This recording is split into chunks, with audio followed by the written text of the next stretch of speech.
Hello students, welcome to Vision WBCS. Vision WBCS এ তোমাদের সকলকে স্বাগত এবং চ্যানেলে নতুন হয়ে থাকলে চ্যানেলটিকে একটা সাবস্ক্রাইব করে নাও। ডাব্লিউবিসিএস প্রিপারেশনের জন্য তোমরা ভিসান ডাব্লিউবিসিএস কে প্রতিদিন ফলো করবে। এখানে খুবই গুরুত্বপূর্ণ টপিক নিয়ে আলোচনা করা হয়ে থাকে ডাব্লিউবিসিএস আপকামিং যে এক্সাম আসে সেইটার উপর থেকে এবং বিভিন্ন প্র্যাকটিস সেটের জন্য। তো আজকে ক্লাসটা শুরু করা যাক। গতকাল থেকে শুরু করেছিলাম তোমাদের জন্য ওয়েস্ট বেঙ্গলের উপর থেকে গুরুত্বপূর্ণ একটা সিরিজ, যেখানে আমরা করব অল অ্যাবাউট ওয়েস্ট বেঙ্গল, অর্থাৎ আমাদের নিজেদের রাজ্য সম্পর্কে ডিটেলসে জানার চেষ্টা করব। নো ইয়োর স্টেট, অর্থাৎ নিজেদের রাজ্যের উপর থেকে কিন্তু অনেক প্রশ্ন ডাব্লিউবিসিএস এ এসে থাকে। তো সেইটার আমরা বিস্তারিত, হাতে এখনো সময় রয়েছে 1 মাসের মতো, তো বিস্তারিত দেখো এতগুলো আমরা টপিক আলোচনা করব। গতকাল আমরা introduction of West Bengal geography, সেখানে হিস্ট্রি কিছুটা দেখেছিলাম, ওয়েস্ট বেঙ্গলের ডিটেলসে দেখেছিলাম। আজকে আমরা করবো দেখো দ্বিতীয় যে টপিকটা, সেটা হচ্ছে ফিজিওগ্রাফিক ডিভিশন। তো আজকে আমরা করবো ফিজিওগ্রাফিক ডিভিশন, যে কারণে এটাকে আমি আন্ডারলাইন করে দিয়েছি বা মার্ক করে দিয়েছি, হাইলাইট করে দিয়েছি রেড কালি দিয়ে। এইভাবে চলতে থাকবে, যেগুলো চলবে সেগুলো আমি মার্ক করে যাব। ওকে, তো আজকে আমাদের দ্বিতীয় ক্লাস ওয়েস্ট বেঙ্গলের উপর থেকে নো ইয়োর স্টেট। গত ক্লাসে খুব সুন্দরভাবে আমরা ইন্ট্রোডাকশন করেছিলাম, অনেকটা বড় ভিডিও ছিল, সেখান থেকে অনেক কিছু জেনেছি আমাদের রাজ্যের সম্পর্কে, পপুলেশন, ডেনসিটি, কোন পজিশনে রয়েছে, কত লঙ্গিটিউড ল্যাটিটিউড। যারা দেখোনি তারা কিন্তু অবশ্যই তোমরা গিয়ে আমাদের চ্যানেলে ঢুকে দেখে নিতে পারো। তো আজকে ক্লাসটা শুরু করব, তার আগে গুরুত্বপূর্ণ ঘোষণা। একটা 10,000 প্লাস এমসিকিউ বিশিষ্ট বাংলায় ইবুক লঞ্চ করা হয়েছে, যেখান থেকে তোমরা 9খানা ইবুক পাবে একত্রিতে, খুবই স্বল্প মূল্যে। ডিসক্রিপশন বক্সে লিঙ্ক দেওয়া রয়েছে, নিয়ে নাও। এছাড়াও আমাদের 20,000 প্লাস এমসিকিউ এবং 20,000 এক্সপ্লেনেশন সহ বেস্ট ডাব্লিউবিসিএস এর জন্য একটা ইবুক রয়েছে, যেখান থেকে প্রচুর প্রশ্ন আগের বছর কমন এসেছিল। তো সেটাও ডিসক্রিপশন বক্সে লিঙ্ক দেওয়া রয়েছে, খুবই স্বল্প মূল্যে, তোমরা সেটা নিয়ে নাও। তো আজকে ক্লাসটা শুরু করা যাক, physiographic division of West Bengal. দেখো প্রথমে কি বলছে, physiographic division of West Bengal. দেখো কি বলছে, West Bengal is essentially a flat featureless alluvial plain. অর্থাৎ কি বলছে, আমাদের পশ্চিমবঙ্গ মূলত, অর্থাৎ পশ্চিমবঙ্গে বেশিরভাগটাই কি রয়েছে, পাললিক যে অ্যালুভিয়াল প্লেন, অর্থাৎ পাললিক যে সমভূমি, সেই সমভূমিতে কিন্তু গঠিত, এবং সেটা কিন্তু একদম ফ্ল্যাট, অর্থাৎ কোনো রকম উঁচু নিচু নেই, এরকম টাইপের, ঠিক আছে, flat and featureless alluvial plain. Next দেখো, a large portion of southern Bengal is a part of delta of river Ganga. এবং আমাদের পশ্চিমবঙ্গের শেষের দিকটা, অর্থাৎ দক্ষিণ দিকটা, অর্থাৎ দক্ষিণবঙ্গটার তার বিশেষ বা একটা বড় অংশ কিন্তু যে গঙ্গা নদী রয়েছে, সেই গঙ্গা নদীর বদ্বীপের অংশ। নেক্সট দেখো, merely 1% of its area is mountainously lying in the far north of the state. এবং গোটা রাজ্যের প্রায় 1%, ঠিক আছে, গোটা রাজ্যটাকে যদি আমরা 100% ধরি, তার 1% শুধুমাত্র রয়েছে কি মাউন্টেন, অর্থাৎ 1%-এর উপর রয়েছে শুধুমাত্র পর্বত পাহাড়, এই সমস্ত রয়েছে। যেমনটা যতটুকু আমরা দেখে থাকি কোথায়, ওই শিলিগুড়ির পর থেকে দার্জিলিং, জলপাইগুড়ি, এই সমস্ত অঞ্চলটাকে আমরা যে পাহাড় পর্বতগুলো দেখতে পেয়ে থাকি, সান্দাকপুরে রয়েছে, সেটা কিন্তু প্রায় গোটা এরিয়ার 1%। নেক্সট দেখো, about 6% of the total land areas are plateau, fringe and Purulia triangle of upland along the western border। এবং কি বলছে, গোটা 100%-এর 1% আমরা মাউন্টেন দেখলাম, এবং 6% প্রায় কি রয়েছে, প্লেটু, অর্থাৎ মালভূমি। মালভূমি রয়েছে, সেটা কোথায় আবার বিরাজ করছে, পুরুলিয়া জেলায় পশ্চিম দিকে, পশ্চিমে যে সীমান্ত রয়েছে ঝাড়খণ্ডের সাথে, বর্তমানে বর্ডার ঝাড়খণ্ড বিহারে, ওই অঞ্চলটা রয়েছে মালভূমি অঞ্চল 6%। নেক্সট দেখো, on the basis of this features, অর্থাৎ এই যে উত্তরে পর্বত, দক্ষিণে গঙ্গা সমভূমি, পশ্চিমে তোমাদের রয়েছে মালভূমি, এই সমস্ত যে সমস্ত ফিচারগুলো রয়েছে, এই সমস্ত ফিচারের উপর বেস করে West Bengal may be divided into 7 physical regions. অর্থাৎ পশ্চিমবঙ্গকে 7খানা ফিজিক্যাল, ঠিক আছে, 7খানা ফিজিক্যাল রিজিয়নে ভাগ করা যেতে পারে। কি কি সেই 7খানা ফিজিক্যাল রিজিয়ন দেখো, 1 নম্বরে রয়েছে নর্দার্ন মাউন্টেন রিজিয়ন, অর্থাৎ উত্তরের পার্বত্য অঞ্চল। 2 নম্বরে রয়েছে দ্য ওয়েস্টার্ন প্লেটু ফ্রিঞ্জ, অর্থাৎ দক্ষিণের হচ্ছে মালভূমি অঞ্চল। 3 নম্বরে রয়েছে প্লেন্স, অর্থাৎ সমভূমি অঞ্চল। সেই সমভূমিটাকে আবার দুটো ভাগে ভাগ করা যায়, একটা হচ্ছে নর্দার্ন প্লেন, অর্থাৎ উত্তরবঙ্গের যে সমভূমি, এবং অপশন বিতে রয়েছে সাউদার্ন প্লেন, দক্ষিণবঙ্গের সমভূমি। নেক্সট দেখো, 4 নম্বরে রয়েছে তরাই রিজিয়ন। আমরা জানি তিস্তা নদী প্রবাহিত হয়েছে, তার ওয়েস্ট যে এরিয়াটা রয়েছে সেটাকে আমরা তরাই বলি, এবং ইস্ট পার্টটাকে আমরা ডুয়ার্স বলি। তো সেই তরাই রিজিয়ন রয়েছে, যেটা একটা স্যাঁতস্যাঁতে জলজ মাটি রয়েছে সেইখানে। নেক্সট দেখো 5 নম্বরে রয়েছে রার রিজিয়ান, এটাকে বাংলায় লেখা হয় রার, রার অঞ্চল যেটাকে বলা হয়ে থাকে, রার রিজিয়ান। 6 নম্বরে রয়েছে দ্য সুন্দরবন ডেল্টা, সুন্দরবন বদ্বীপ, এবং 7 নম্বরে রয়েছে দ্য কোস্টাল ফ্রিঞ্জ বা উপকূল অঞ্চল। তো এই 7 ভাগে ভাগ করা যায়। তো এখানে দেখো কালার হিসেবে দেয়া রয়েছে, একদম রেড মেরুন কালার যেটা রয়েছে এটা হচ্ছে পার্বত্য অঞ্চল, বেগুনি কালি যেটা রয়েছে সেটা হচ্ছে তরাই অঞ্চল, গ্রিন কালারটা রয়েছে নর্দার্ন প্লেন, ঠিক আছে, এই পুরোটা উত্তরবঙ্গের এইটা হচ্ছে নর্দার্ন প্লেন। তারপর দেখো যেটা ব্রাউন কালার দেওয়া রয়েছে এটা হচ্ছে মালভূমি অঞ্চল, ইয়েলোটা হচ্ছে ওই আসানসোল ফাসানসোল যেটা রার অঞ্চল সেটা রয়েছে। তারপর দেখো ব্লুটা রয়েছে পুরো সাউথ বেঙ্গলের যে সাউথ প্লেন সেটা। তারপর গ্রিন যেটা রয়েছে একটা লাইট গ্রিন সেটা হচ্ছে সুন্দরবন রিজিয়ন, এবং যেটা গ্রে কালার রয়েছে সেটা হচ্ছে পুরোটা কোস্টাল রিজিয়ন। তো এই 7 ভাগে ভাগ করা যায়, তো আমরা ম্যাপেও কিন্তু সেটা দেখে নিলাম। এরপর এই যে 7টা আমরা ভাগ দেখলাম প্রত্যেকটার আমরা এবার ডিটেলসে আলোচনা করব। দেখো প্রথমে যেটা দেখেছিলাম 1 নম্বরে দ্য নর্দার্ন মাউন্টেন রিজিয়ন, উত্তরের পার্বত্য অঞ্চল, সেইগুলোর কিছু ফিচার্স আমরা এক এক করে দেখে নিই। দেখো the Northern mountain region is situated on the north western part of West Bengal and belong to the eastern Himalayan range. অর্থাৎ কি বলছে, এই যে উত্তরের পার্বত্য অঞ্চলটা আমরা বলছি সেটা কিন্তু পশ্চিমবঙ্গের একদম নর্থ ওয়েস্টার্ন অর্থাৎ উত্তর পশ্চিম দিকে অবস্থিত, অর্থাৎ পশ্চিমবঙ্গের উত্তর পশ্চিম দিকে অবস্থিত, এবং এটা বিলং করছে, এখানে রয়েছে হিমালয়ের পূর্ব অঞ্চল অর্থাৎ ইস্টার্ন হিমালয়ান রেঞ্জ এখানে বিরাজ করছে। This region covers the whole of Darjeeling district except Siliguri division and some part of Jalpaiguri district. অর্থাৎ কি বলছে, এই অঞ্চলটা পুরো দার্জিলিং জেলাটাকে কভার করছে এবং সাথে কিছুটা জলপাইগুড়ি এবং কিছুটা শিলিগুড়ি ডিভিশনের কিছু অংশ এই অঞ্চলের মধ্যে আসছে। নেক্সট দেখো this region consist of sedimentary and metamorphic rock, অর্থাৎ এখানে সেডিমেন্টারি এবং মেটামরফিক রকস এখানে দেখতে পাওয়া যায়। নেক্সট দেখো this northern part is faced with rising mountain range in the Himalaya and down slope to hill on the border of Jalpaiguri. অর্থাৎ এই উত্তরের যে পর্বত্য অঞ্চল সেটা কিন্তু ফেস করে রয়েছে মাউন্টেন রেঞ্জের দিকে, অর্থাৎ হিমালয়ের দিকে মাউন্টেন রেঞ্জের দিকে সেটা কিন্তু উঁচু, এবং জলপাইগুড়ির দিকে ধীরে ধীরে স্লোপটা নিচু হয়ে এসেছে। নেক্সট দেখো the hills may fire to rolling humid plains knowing as Duars, এবং ছোট ছোট কিছু পাহাড়ি অঞ্চল দেখতে পাওয়া যায় তারও নিচের দিকে সমভূমির দিকে, সেগুলোকে আমরা ডুয়ার্স নামে জেনে থাকি। নেক্সট দেখো Teesta river divided this region into western and eastern part. সব থেকে গুরুত্বপূর্ণ এটা, এখান থেকে প্রবাহিত হচ্ছে তিস্তা নদী, সেই তিস্তা নদী এই অঞ্চলটাকে পশ্চিম অংশ এবং পূর্ব অংশ এই দুটো ভাগে ভাগ করেছে। নেক্সট দেখো, এবং দেখো এই ওয়েস্টার্ন পার্টটাকে আমরা বলে কি থাকি তরাই, এবং ইস্টার্ন পার্টটাকে আমরা বলে থাকি ডুয়ার্স। এই ডুয়ার্সে কিছু কিছু পাহাড় এখানে দেখতে পাওয়া যায়। নেক্সট দেখো most of the highest mountain ranges are seen in the western part of Teesta river, এবং বেশিরভাগ যে মাউন্টেন রেঞ্জ অর্থাৎ পার্বত্য যে রেঞ্জগুলো রয়েছে সেটা কিন্তু এই তিস্তা নদীর ওয়েস্টার্ন পার্টে আমরা দেখতে পেয়ে থাকি। দেখো সান্দাকফু, যার উচ্চতা দেখো 3630 মিটার, এটা হচ্ছে highest peak of West Bengal. পশ্চিমবঙ্গের সর্বোচ্চ শৃঙ্গ হলো সান্দাকফু। এটা কোথায় রয়েছে, সিঙ্গালীলাতে, সিঙ্গালীলা মাউন্টেন রেঞ্জে অবস্থিত রয়েছে। নেক্সট দেখো ফাল্টু 3595 এবং টংলু, এইগুলো গুরুত্বপূর্ণ পর্বত শৃঙ্গ এই ওয়েস্টার্ন পার্টের। নেক্সট দেখো the eastern part of Teesta river is lower than the western part of Teesta river, অর্থাৎ পশ্চিম দিকের অংশ থেকে পূর্ব দিকের অংশটা কিন্তু অনেকটাই নিচু, অর্থাৎ লোয়ার, অনেকটাই নিচু রয়েছে পশ্চিম দিকের পার্টের থেকে পূর্ব দিকের পার্টটা। The famous Kalimpong town is situated in this region, এবং এই তিস্তা নদীর পূর্ব অংশে, সেই পূর্ব অংশে বিখ্যাত যে কালিম্পং শহরটা রয়েছে সেটা কিন্তু অবস্থিত ওইখানে রয়েছে। নেক্সট দেখো few hills are also found in Dooars region.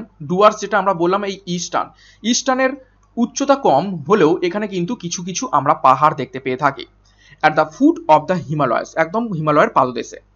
Some remnants of Shivalik mountain ranges can be seen in the Jalpaiguri district where they are known as Boxer Jayanti Hills, এবং শিবালিক যে মাউন্টেন রেঞ্জ রয়েছে একদম দক্ষিণের যে অংশটা হিমালয় পার্বত্য অঞ্চলের, ঠিক আছে, হিমালয় পর্বতমালার যে একদম দক্ষিণের অংশ শিবালিক, সেই শিবালিকের কিন্তু কিছু ছোট ছোট রেঞ্জ আমরা দেখতে পেয়ে থাকি জলপাইগুড়ি জেলাতেও, যেটা কি নামে পরিচিত, বক্সা জয়ন্তী পাহাড় নামে পরিচিত জলপাইগুড়ি জেলাতে। ওকে, তো এটা গেল আমাদের ফার্স্ট পার্ট অর্থাৎ নর্দার্ন পার্ট। এবার আমরা দেখব ওয়েস্টার্ন পার্ট অর্থাৎ পশ্চিম দিকের যে প্লেটু ফ্রিঞ্জ রয়েছে অর্থাৎ মালভূমি অঞ্চল, সেই অঞ্চল সম্পর্কে একটু দেখব। দেখো, this region is situated in the western part of West Bengal. আমাদের পশ্চিমবঙ্গের পশ্চিম দিকে এই মালভূমি অঞ্চলটা অবস্থিত। This plateau region connecting the Rajmahal hill of Bihar and Chota Nagpur plateau is the part of Chota Nagpur plateau.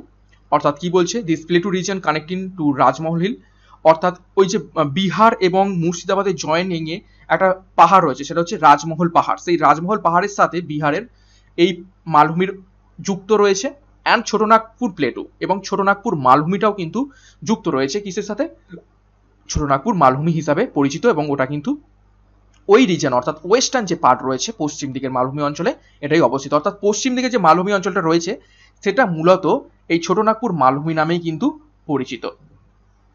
Next দেখো, this region is made of old igneous rock, granite and greenish of the Archean era as well as coal bearing mudstone and quartz rock of the Carboniferous period। কি বলছে, এই অঞ্চলটা অর্থাৎ পশ্চিমে যে মালভূমি অঞ্চলটা রয়েছে সেখানে মূলত হচ্ছে ইগনিয়াস রক অর্থাৎ আগ্নেয় শিলা দিয়ে গঠিত, যেখানে মূলত গ্রানাইট এবং গিনিস এই ধরনের পাথর আমরা দেখতে পেয়ে থাকি। কোন যুগের, আর্কিয়ান যুগের আমরা দেখতে পেয়ে থাকি, এবং এখানে কোল বিয়ারিং মাডস্টোন অর্থাৎ প্রচুর পরিমাণে কয়লা সমৃদ্ধ মাডস্টোন দেখতে পেয়ে থাকি, কোয়ার্টজাইট দেখতে পেয়ে থাকি, এই ধরনের মাটি পাথর, যেগুলো কোন যুগের, কার্বনিফেরাস পিরিয়ডের। নেক্সট দেখো, পুরুলিয়া ডিস্ট্রিক্ট, পুরুলিয়া যে জেলাটা রয়েছে 100 মিটার উচ্চতায় রয়েছে এটা, ঠিক আছে, has the highest mountain Ajodhya hill, যার উচ্চতা 677 মিটার ইন দিস রিজিয়ন। অর্থাৎ কি বলছে, পুরুলিয়া জেলা, সেই পুরুলিয়া জেলার উচ্চতম যে শৃঙ্গ রয়েছে মালভূমি অঞ্চলে, যে পাহাড় শৃঙ্গ রয়েছে সেটা হচ্ছে অযোধ্যা পাহাড়, যার উচ্চতা 677 মিটার। নেক্সট দেখো, because of long and continuous erosion the whole region has been transformed into a undulating peneplain interspreaded by small monadnocks locally known as টিলা। অর্থাৎ কি বলছে, বহু বছর ধরে এটা ক্ষয়প্রাপ্ত হয়েছে এই পশ্চিমের মালভূমি অঞ্চলটা, এবং ক্ষয় পেতে পেতে এগুলো কিন্তু একদম এর উচ্চতা কিন্তু কমে গিয়েছে, এবং বিক্ষিপ্ত ভাবে এগুলো কিন্তু ছাড়া ছাড়া ভাবে কিছু পাহাড় গঠন করেছে বা মালভূমি গঠন করেছে, যেগুলোকে আমরা কি বলে থাকি, টিলা, টিলা নামে ডেকে থাকি এই অঞ্চলে। ওকে, তো এই গেল ওয়েস্টার্ন পার্ট, পশ্চিমের মালভূমি অঞ্চল। নেক্সট দেখবো প্লেন্স অর্থাৎ সমভূমি অঞ্চল। 3 নম্বর আমরা সমভূমি করব। দেখো, except the northern hilly mountain and western plateau area the remaining is plain area. অর্থাৎ উত্তরের পার্বত্য অঞ্চল এবং পশ্চিমের যে মালভূমি অঞ্চলটা রয়েছে সেই দুটো যদি বাদ দিই, গোটা পশ্চিমবঙ্গের পুরোটাই একদম সমভূমি অঞ্চল। দেখো, North Bengal plain starts from south of Terai region, অর্থাৎ উত্তরবঙ্গের যে সমভূমি সেটা শুরু হচ্ছে তরাই রিজিয়নের দক্ষিণ থেকে, and continuous up to the left bank of Ganges, এবং গঙ্গা নদী অর্থাৎ মুর্শিদাবাদের ওখান থেকে গঙ্গা নদী বাংলাদেশে ঢুকেছে, একদম গঙ্গা নদীর পর্যন্ত বিস্তৃত রয়েছে। আবার দেখো, Ganga river flows from west to east and divide the plain into the northern and southern part. এবং আমরা জানি গঙ্গা নদীটা বিহার থেকে পশ্চিমবঙ্গে প্রবেশ করে দুটো ভাগে ভাগ হয়েছে, একটা পদ্মা নামে বাংলাদেশের মধ্য দিয়ে গেছে, এবং আর একটা গেছে ভাগীরথী এবং হুগলি নাম নিয়ে পশ্চিমবঙ্গের মধ্য দিয়ে প্রবাহিত হয়েছে। তো এই যেটা পদ্মা নামে যাচ্ছে এবং ভাগীরথী নিয়ে আমাদের রাজ্যে প্রবেশ করছে, এইখান থেকেই উত্তরবঙ্গ এবং দক্ষিণবঙ্গকে ভাগ করে ফেলছে গঙ্গা নদী। ওকে, নেক্সট দেখো, this plain is formed mainly by alluvium of the Ganga river and its branches. অর্থাৎ গঙ্গা নদীর শাখা নদী এবং গঙ্গা নদীর হচ্ছে পলি মৃত্তিকা দিয়ে কিন্তু এই সমভূমিটা পুরোটাই গঠিত। The narrow landmass in north Dinajpur district which is known as Mohananda Corridor runs from the north to south direction and joins Malda with the plain of Jalpaiguri and Coach Bihar। দেখবে পশ্চিমবঙ্গের ম্যাপটা দেখলে উপর দিকে দেখবে একদম সরুভাবে ঢুকে এইভাবে কিন্তু প্রবাহিত হয়েছে, এরকম সরুভাবে হয়েছে। এই যে সরু অঞ্চলটা, এখানে কি বলা হয়, নর্থ দিনাজপুর ডিস্ট্রিক্ট রয়েছে এখানে, এবং এটা হচ্ছে মহানন্দা করিডর হিসাবে পরিচিত, এবং এটার একটা স্পেশাল নাম রয়েছে চিকেন নেক করিডর। ঠিক আছে, চিকেন নেক করিডর, অর্থাৎ পুরোটা মুরগির যে গলার মতো সরু সেই রকম, তো সেই জন্য এটার স্পেশাল নাম হচ্ছে চিকেন নেক করিডর। ঠিক আছে, এবং যেটা মালদাকে জলপাইগুড়ি এবং কোচবিহারের সাথে মিলিত করছে। নেক্সট দেখো, Mahananda river divides the district of Malda into eastern and western part. আবার মালদা জেলাকে মহানন্দা নদী কি করছে, পূর্ব এবং পশ্চিম এই দুটো ভাগে ভাগ করছে। মহানন্দা নদী মালদার উপর থেকে প্রবাহিত হয়েছে। নেক্সট দেখো, the eastern part known as Barind, অর্থাৎ এই যে মালদার পূর্ব অংশটা বারিন্দ নামে পরিচিত, অর দেখো বরেন্দ্র ভূমি, বারিন্দ অথবা বরেন্দ্র ভূমি নামে পরিচিত, consist of an undulating plain and it is made of old alluvium which is part of Ganga delta, অর্থাৎ কি বলছে, এই যে মহানদী দুটো ভাগে ভাগ করেছে মালদাটাকে, তার পূর্ব দিকের অংশটা বারিন্দ বা বরেন্দ্রভূমি নামে পরিচিত, যেটা পুরাতন পলিমৃত্তিকা দিয়ে গঠিত। নেক্সট দেখো, the western part on the other hand, অর্থাৎ পশ্চিম দিকের যে অংশটা রয়েছে মহানন্দার পশ্চিম দিকের যে অংশটা is made of new alluvium, অর্থাৎ নতুন পলিমৃত্তিকা দিয়ে গঠিত। And this section river Kalindi meet with Mahananda river, এবং এই অংশে কালিন্দী নদীটা মহানন্দার সাথে মিলিত হচ্ছে।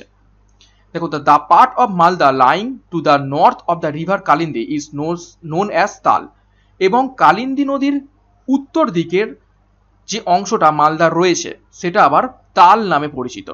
ঠিক আছে, তাল নামে পরিচিত। তো এখান থেকে কতগুলো নাম পেলাম। দেখো, বারিন্দ কোন অংশটা, পূর্ব দিকের অংশ মালদার, যেটা হচ্ছে মহানন্দার পূর্ব দিকের অংশ, এবং তাল হচ্ছে কালিন্দী নদীর উত্তর দিকের অংশ, যেটা পশ্চিম দিকে আবার রয়েছে হচ্ছে মালদার যেহেতু পশ্চিম দিকে কালিন্দী নদীটা মিশছে, সেই পশ্চিমের উত্তর দিকে রয়েছে তাল। ওকে, নেক্সট দেখো, this is low land and covered with swamp and beels দেখো স্মল ওয়াটার বডিজ, অর্থাৎ ছোট ছোট পুকুরের মতো বা ডোবার মতো বলতে পারি। ঠিক আছে, whereas the area of south of Kalindi is very fertile land and known as Diara, এবং কি বলছে, কালিন্দী নদীর যে দক্ষিণ দিকের অংশটা রয়েছে সেটা কিন্তু খুবই উর্বর একটা অংশ এবং স্যাঁতস্যাঁতে ভিজে একটা জায়গা, যেখানে ছোট ছোট জলের হচ্ছে পুকুর, এইরকম ডোবা বা ঝিল দেখতে পেয়ে থাকি, এবং যেটা দিয়ারা নামে পরিচিত। নেক্সট দেখো, the western plain has been largely build up by the silt brought by the western tributaries of Bhagirathi, এবং যে ওয়েস্টার্ন প্লেনটা রয়েছে, ঠিক আছে, পশ্চিম দিকে যে প্লেনটা রয়েছে সেটা হচ্ছে নদীর দ্বারা পরিবাহিত যে সমস্ত নুড়ি পাথরগুলো রয়েছে সেইগুলো দিয়ে কিন্তু তৈরি। নেক্সট দেখো, তরাই অঞ্চল, তরাই রিজিয়নটা আমরা দেখবো এবারে। দেখো, দ্য তরাই ময়েস্ট ল্যান্ড, তরাই কথার অর্থ কি, স্যাঁতস্যাঁতে ভূমি, স্যাঁতস্যাঁতে ভূমি। ওকে, তো দ্য তরাই বা moist land is a belt of marshy grassland, savannas and the forest at base of the Himalaya range stretching southward to about 38 kilometre. অর্থাৎ কি বলছে, তরাই অঞ্চলটা, যেটার নাম হচ্ছে ময়েস্ট ল্যান্ড বা স্যাঁতস্যাঁতে ভূমি, এটা হচ্ছে একটা অঞ্চল যেখানে মার্সি গ্রাসল্যান্ড, অর্থাৎ আমরা আগাছা জাতীয় কিছু গ্রাসল্যান্ড পেয়ে থাকি, তৃণভূমি পেয়ে থাকি, সাভানা আমরা দেখতে পাই থাকি, এবং forest at the base of Himalaya range, এবং হিমালয়ের যে পর্বতমালা রয়েছে তার একদম বেসে অর্থাৎ পাদভূমিতে ঘন জঙ্গলও দেখতে পেয়ে থাকি, স্যাঁতস্যাঁতে জঙ্গল দেখতে পেয়ে থাকি, স্ট্রেচিং সাউথওয়ার্ড অ্যাবাউট 38 কিলোমিটার, এবং এই হিমালয়ের পদদেশ থেকে প্রায় 38 কিলোমিটার বিস্তৃত রয়েছে এই তরাই অঞ্চলটা। This region extend two Siliguri division of Darjeeling district, north and eastern part of Jalpaiguri and Northern part of Dinajpur. অর্থাৎ এই অঞ্চলটা বিস্তৃত রয়েছে শিলিগুড়ি ডিভিশনের দার্জিলিং জেলাতে, তারপর দেখো জলপাইগুড়ির উত্তর এবং পূর্ব অংশে, তারপর দেখো নর্দার্ন পার্ট অফ দিনাজপুর, এবং দিনাজপুরের উত্তর দিকের অংশতেও আমরা এই তরাই অঞ্চলটা দেখতে পেয়ে থাকি। নেক্সট দেখো, the Teesta has divided the area into two parts, the western part known as Terai, whereas the eastern part is known as Dooars. Okay, অর্থাৎ কি বলছে, এই অঞ্চলের মধ্য থেকে তিস্তা নদীটা প্রবাহিত হয়েছে এবং এই নদী দুটো ভাগে ভাগ করেছে। একটা ওয়েস্টার্ন পার্টটার নাম হচ্ছে তরাই, যেটা আমি আগেও বলেছি, আর ইস্টার্ন পার্ট অর্থাৎ পূর্ব দিকের অংশটার নাম হচ্ছে ডুয়ার্স। এইখান থেকেই প্রশ্ন আসে যে তিস্তা নদীর পশ্চিম দিকের পার্টের নাম কি এবং পূর্ব দিকের অংশের নাম কি। এইখান থেকে কিন্তু একদম ডাইরেক্ট প্রশ্ন চলে আসে। তো পশ্চিম দিকেরটা হচ্ছে তরাই এবং পূর্ব দিকেরটা হচ্ছে ডুয়ার্স। কিভাবে মনে রাখবে, দেখো ওয়েস্টার্ন ডাব্লু আর তরাই টি, দেখো ডাব্লু আর টি কাছাকাছি থাকে, আর ইস্টার্নের ই এবং ডুয়ার্সের ডি, ই এবং ডি কাছাকাছি থাকে। দেখো A B C D E, এই দেখো কাছাকাছি, আর যখন এ বি সি ডি করে করে যাবে দেখো দেখবে ডব্লিউ এবং টি দেখবে কাছাকাছি রয়েছে। তো এইভাবে তোমরা মনে রাখতে পারো। নেক্সট দেখো, রার রিজিয়ান বা রার অঞ্চলের ব্যাপারে আমরা একটু দেখব। দেখো, this region intervenes between the southern Ganga delta and the western plateau region. অর্থাৎ কি বলছে, এই অঞ্চলটা দক্ষিণের গাঙ্গেয় যে বদ্বীপ রয়েছে এবং পশ্চিমের যে মালভূমি অঞ্চল রয়েছে তার ঠিক মাঝখানে অবস্থিত। ইন্টারভেনশন অর্থাৎ এই দুটোকে যোগ করে বলতে পারো বা এই দুটো ঠিক মাঝখানে অবস্থিত। আমরা কিন্তু একদম সেই প্রথমে ম্যাপে দেখেছিলাম। নেক্সট দেখো, Rarh region extend from north to south between 50 metres contour in the east and 100 metre contour in the west. অর্থাৎ এই রার অঞ্চলের কি বলেছে, উত্তর থেকে দক্ষিণে কিন্তু 100 মিটার এবং 50 মিটার এই হচ্ছে এক্সটেনশন এদের রয়েছে। নেক্সট দেখো, this region consisted the district of Birbhum, Bardhaman, Bankura, Murshidabad and Medinipur. এটা দেখো এই যে মিটার রয়েছে, এটা মিটার কিন্তু হবে না, এটা কিলোমিটার হবে। ঠিক আছে, মিটার হলে কি করে সম্ভব, অর্থাৎ উত্তর দক্ষিণে 50 কিলোমিটার এবং পূর্ব পশ্চিমে 100 কিলোমিটার এর হচ্ছে বিস্তৃতিটা রয়েছে। ওকে, তো এবং এইগুলো রার অঞ্চলটা কোন কোন জেলার উপর থেকে রয়েছে, সেটা হচ্ছে বীরভূম, বর্ধমান, বাঁকুড়া, মুর্শিদাবাদ এবং মেদিনীপুরের উপর। নেক্সট দেখো, this region is believe two B created from the soil of Deccan plateau. অর্থাৎ দাক্ষিণাত্য যে মালভূমি রয়েছে সেই দাক্ষিণাত্য মালভূমির একটা অংশ এই রিজিয়ানটা, এই রার অঞ্চলটা এরকমটাই মনে করা হয়। এবং this region dominated by laterite soil, এবং এই অঞ্চলে আমরা ল্যাটারাইট মৃত্তিকা কিন্তু বেশি পরিমাণে পেয়ে থাকি। খুবই খুবই গুরুত্বপূর্ণ, এই রার অঞ্চলে আমরা ল্যাটারাইট মৃত্তিকা পেয়ে থাকি, এইখান থেকেও কিন্তু প্রশ্ন হয়ে থাকে। নেক্সট দেখো, সুন্দরবন ডেল্টা। আমরা সুন্দরবন যে বদ্বীপ অঞ্চল সেই বদ্বীপ অঞ্চলে চলে আসলাম। দেখো, the Sundarban delta is the largest mangrove forest in the world. অর্থাৎ গোটা পৃথিবীর মধ্যে সব থেকে বৃহত্তম ম্যানগ্রোভ ফরেস্ট হলো আমাদের পশ্চিমবঙ্গের দক্ষিণে অবস্থিত সুন্দরবন বদ্বীপ অঞ্চল। আমি বলেছিলাম গত ক্লাসে যে আমাদের পশ্চিমবঙ্গকে নিয়ে অনেক কিছু গর্ব করার ব্যাপার রয়েছে, এখানে অনেক কিছু রয়েছে, রাজনীতিটাকে বাদ দিলে এখানে অনেক কিছু রয়েছে যেগুলোকে নিয়ে আমরা গর্ব করতে পারি। সেই সমস্ত বিস্তারিত আমরা কিন্তু প্রথম ইন্ট্রোডাকশন ক্লাসে বলেছিলাম, এবং যত আমরা আরো ক্লাসগুলো এক এক করে পার্ট করে চ্যাপ্টার ওয়াইজ করবো এই ওয়েস্ট বেঙ্গল সম্পর্কে, তখন দেখবে কত সুন্দর আমাদের এই রাজ্য। নেক্সট দেখো, সুন্দরী ট্রিস অর্থাৎ সুন্দরী গাছ are found in abundance in this region. প্রচুর পরিমাণে এই অঞ্চলে সুন্দরী গাছ দেখতে পাওয়া যায়, হেন্স নোন অ্যাজ সুন্দরবন, এবং যার কারণে এই গোটা বনের নামটাই হয়ে গেছে Sundarban. It consisted of Hooghly river estuary and newly created Ganga delta characteristics by tidal creeks, mud flood and newly formed islands. অর্থাৎ কি বলছে, এই অঞ্চলটা হুগলি নদীর খাড়ি যেটা রয়েছে, ঈশ্বরী আমরা খাড়ি বলে থাকি, ঠিক আছে, বা মোহনা বলে থাকি। তো গঙ্গা নদীর যে নামটা পরিবর্তন হয়েছে হুগলি জেলার পর থেকে, হুগলি নদী, আমি গত ক্লাসে বলেছিলাম। একদম আমার বাড়ি হচ্ছে হুগলি নদীর পাশেই, প্রায় ঘুরতে যাই 10 মিনিটের ডিস্টেন্স সাইকেল নিয়ে। তো সেই হুগলি নদীর ঈশ্বরী বা মোহনাটা, এবং সেখানে গঙ্গা নদীর যে বদ্বীপ তৈরি হয়েছে সেগুলো কিন্তু টাইডাল ক্রিক্স, মাড ফ্লাড এবং কিছু নতুন যে বদ্বীপ বা আইল্যান্ড তৈরি হয়েছে সেগুলো নিয়ে গঠিত এই সুন্দরবনের ডেল্টা রিজিয়নটা। নেক্সট দেখো, mangrove forest is listed in UNESCO world heritage site list separately as Sundarban and Sundarban national park respectively. ঠিক আছে, এখান থেকে প্রশ্ন আসে, আমি বলে দিচ্ছি। দেখো, যে এই ইউনেস্কো ওয়ার্ল্ড হেরিটেজ সাইট কবে তকমা পেয়েছে, সেটা হবে 1987 সালে। 1987 সালে ইউনেস্কো ওয়ার্ল্ড হেরিটেজ সাইটের তকমা পেয়েছে সুন্দরবন। সুন্দরবন এই ন্যাশনাল পার্কের তকমা পেয়েছে 1984 সালে। আমি সব ইয়ারগুলো লিখে দিচ্ছি। নেক্সট দেখো, this area has been created by deposition of silt by the numerous rivers namely Hooghly, Matla, Jamira, Gosaba, Saptamukhi, হাড়িভাঙা রিভার অ্যান্ড দেয়ার ট্রিবিউটারিজ। এবং এই অঞ্চলটা তৈরি হয়েছে বিভিন্ন নদী, এখানে প্রচুর নদী রয়েছে, সেই নদীগুলোর কি পলিমৃত্তিকা দিয়ে, যে ডিপোজিট হয়েছে সেই পলিমৃত্তিকা দিয়ে, এবং নদীগুলোর নামগুলো এখানে বলা হয়েছে, হুগলি, মাতলা, জামিরা, গোসাবা, সপ্তমুখী, এই সমস্ত। নেক্সট দেখো, the most famous among this, এবং এই সমস্ত কিছু মধ্যে সবথেকে গুরুত্বপূর্ণ বিষয় যেটা হলো সেটা হচ্ছে is the royal Bengal tiger.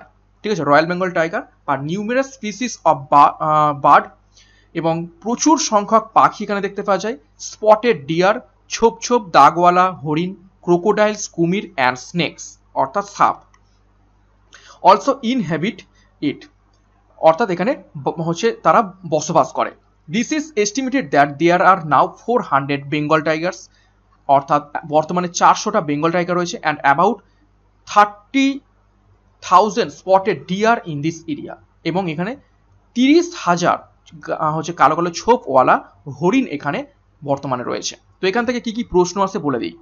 ঠিক আছে, দেখো, Sundarban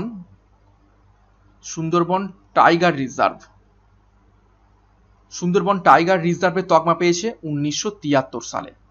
next, Sundarban national park, এটা তকমা পেয়েছে 1984 সালে। নেক্সট, সুন্দরবন ওয়ার্ল্ড হেরিটেজ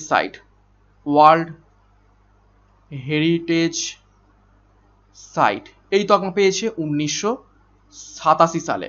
ওকে, 1987 সালে। এবং সুন্দরবন রিসেন্টলি রামসার সাইটের তকমা পেয়েছে 2019 সালে। তো এই 4টে পয়েন্ট কিন্তু খুবই গুরুত্বপূর্ণ সুন্দরবনের সম্পর্কে, যেটা আমি বিস্তারিত লিখে দিলাম এখানে। ইয়ারগুলোই কিন্তু এখান থেকে প্রশ্নটা পরীক্ষা আসে। নেক্সট, কোস্টাল ফ্রিঞ্জ অর্থাৎ উপকূল অঞ্চল, এটাই আমাদের শেষ ভাগ ছিল। দেখো, the coastal plain region is on the extreme south of the state, অর্থাৎ একদম দক্ষিণ অংশে রয়েছে আমাদের রাজ্যের, একদম দক্ষিণ অংশে রয়েছে এই উপকূল অঞ্চল। The part of the district of Purba Medinipur along the Bay of Bengal constituted the coastal fringe, অর্থাৎ পূর্ব মেদিনীপুরের একদম বঙ্গোপসাগর সংলগ্ন যে অঞ্চলটা, সেটাই কিন্তু এই কোস্টাল ফ্রিঞ্জের আন্ডারে পড়ছে। দ্য বিচ অ্যাট দীঘা, বিখ্যাত ঘোড়াস্থান Digha in this region is the first developing C resort and becoming an important tourist spot, অর্থাৎ দীঘা যেটা পূর্ব মেদিনীপুরের রয়েছে, সেটা কিন্তু সব থেকে দ্রুততম ডেভেলপিং একটা সামুদ্রিক রিসর্ট এবং tourist spot. This emergent coastal plain is made up of sand and mud deposit by rivers as well as wind, এবং এই যে কোস্টাল বা উপকূল উপত্যকা রয়েছে, এখানে কিন্তু প্রচুর পরিমাণে বালি, মৃত্তিকা, এই নদী এবং বিভিন্ন যে নদী এসেছে সেইগুলো থেকে দেখতে পেয়ে থাকি। ওকে, তো এই পর্যন্তই ছিল আজকের ক্লাস।